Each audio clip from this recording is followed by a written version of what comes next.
When you hear the phrase child exploitation or CSAM, child sexual abuse material, you might just think of child pornography, which is also how it's referred to. But I just don't really believe that those are good descriptions. Because unfortunately, many times, it's child rape. In just one law enforcement database, law enforcement can see over 500,000 unique IP addresses from around the world actively trading child sexual abuse material, actively trading child rape. And that's just in the last 12 months, and that's just on one database. And we know that of those that have been arrested that are hands-off offenders, 55 to 85% of them are actually hands-on offenders, and your average offender has 13 victims. That's a lot of image bearers that are being abused. That's a lot of lives that are at stake. That's a lot of lives that are being hurt, and then it's being memorialized, and it's being replayed, and it's being downloaded, and it's being shared over and over and over and over again around the world. This is the world of child exploitation, and it's one of the worst evils in the world. And another way you could think about it is this is trafficking, except this is trafficking many times just down the hall. It's trafficking in the home. And 79% of the time it's done by someone in the child's trusted circle. Mom, dad, relative, babysitter, neighbor, chaplain, pastor, coach. And many times people don't want to talk about it. Many times people don't want to look at it. They don't want to hear about it. And many times it's the boys and girls that are trapped in this evil and that can't fight for themselves.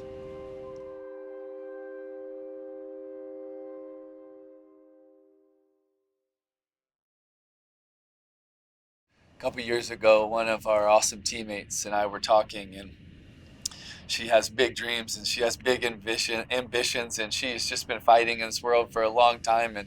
And I told Camille, I said, Camille, what's some of your biggest goals? What do you want to go after? What's so heavy on your heart? And she wrote down the number 20,000. And she said, that's the number of boys and girls I believe right now that law enforcement can see in videos and images of their abuse, except they haven't been able to identify them, so nobody knows who they are. And when you can't identify them, it makes it very difficult to be able to rescue them.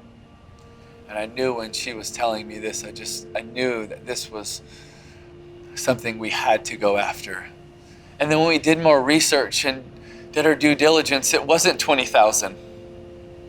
It was over 50,000 boys and girls that are unknown. They're unidentified.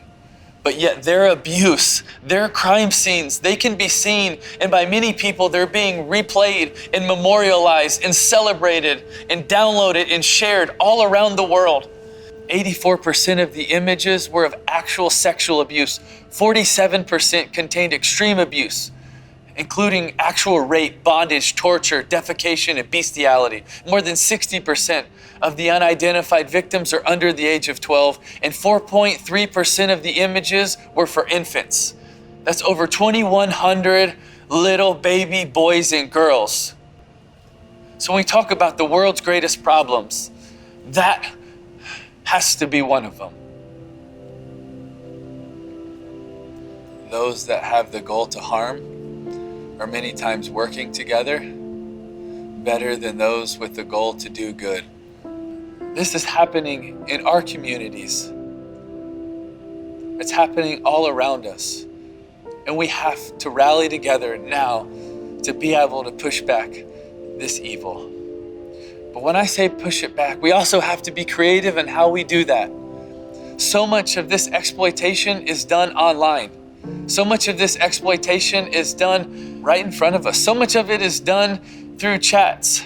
So much of it is done on the dark web. You know, one dark web site, there are over 1 million members of this dark web site. And to just be a part of this dark web site, they had to do some pretty horrific things. Let me read you a conversation from not long ago of some people with the goal to do harm, trying to work together What are you into? Mainly 5 to 9-year-olds, but anything goes. Oh, I'm 60 and a very violent man. No isn't an option. Hello all. How are my fellow pervy pedo friends today? I have 20 terabyte of baby rape video new from 2023 vids available. DM me and I will give it to you at a good price. Do you have any blank baby videos? I have a problem. I want it all the time. I love new stuff. Yes, DM me. I have a great supply and can help guide you on how to do it. Yes, me too. DM me and I can show you how to best abuse your kids and get away with it. It's the life of a true ped. I love their blank blank. I have a daughter I would love to share. And that's just the part I can read. It only gets worse from there. Kind of hard to follow that up. Except to say I would ask that you just wouldn't look away. That you would care more about those boys and girls than you would your own comfort. That you would value them more than you would your own ROI. That you would value them enough to say, I will leverage whatever it takes so that he or she doesn't have to be in that situation anymore.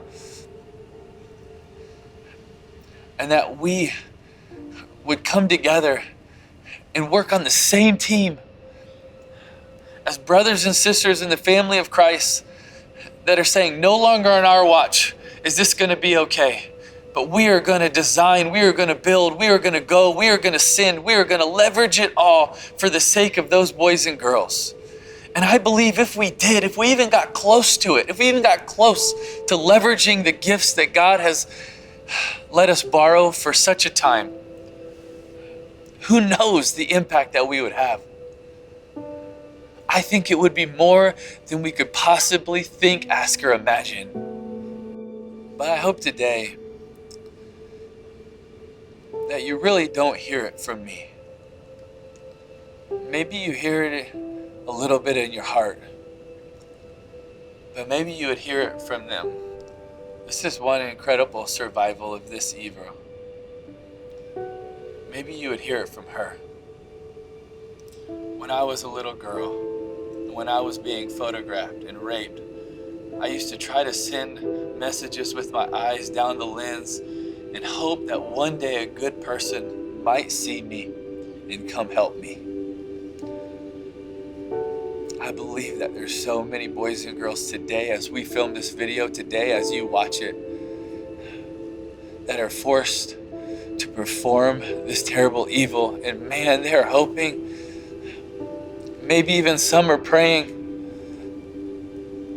and maybe you would have the chance to be an answer to their prayer because you would care enough about them to put them first, to put their interest above yours, and do whatever it takes.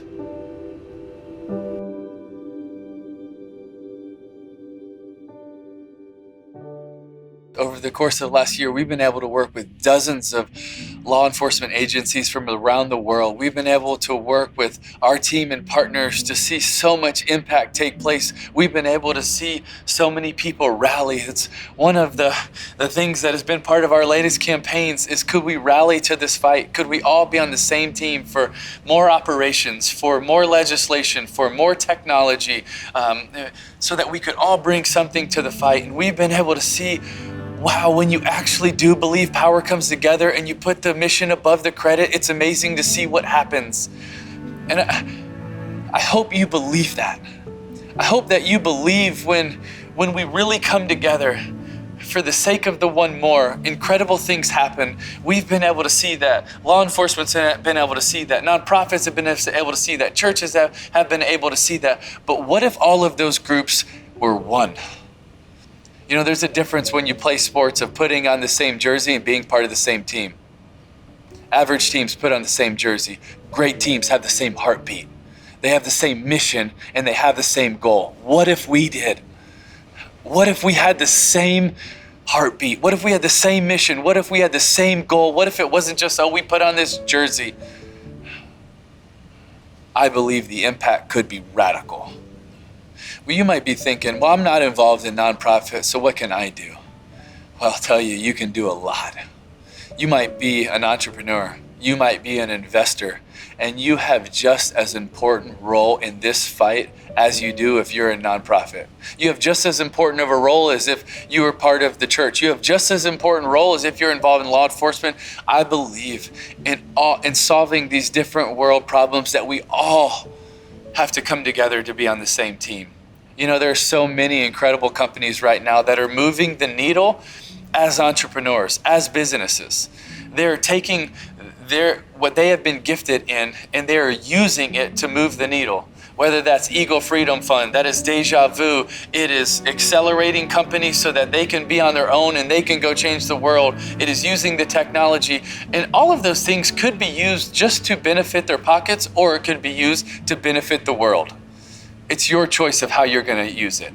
It's your choice of how you can come together. It's your choice if you want to use it to be able to give people with special needs an opportunity. So many times people talk about people involved in ministry or the church as they're the hands and the feet. And I agree. I think it's awesome. Hands and the feet have such an important, incredible role. So yes, the hands and the feet are so important. But so is the backbone. And you know, in sports, yes, the flashy things are the hands and the feet. Man, he catches well, he throws well. Well, I don't know if they said that about me. They get a lot of talk, they get a lot of hype. But you know, when someone that tries to compete at a high level, do you know what's also really important? Is can you handle the weight? Is your back strong enough to handle the weight, to carry the load?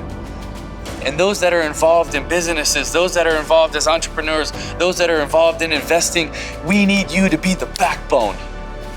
We need you to be the backbone of ministry because you fuel it, you fund it, you help so much of it be propelled.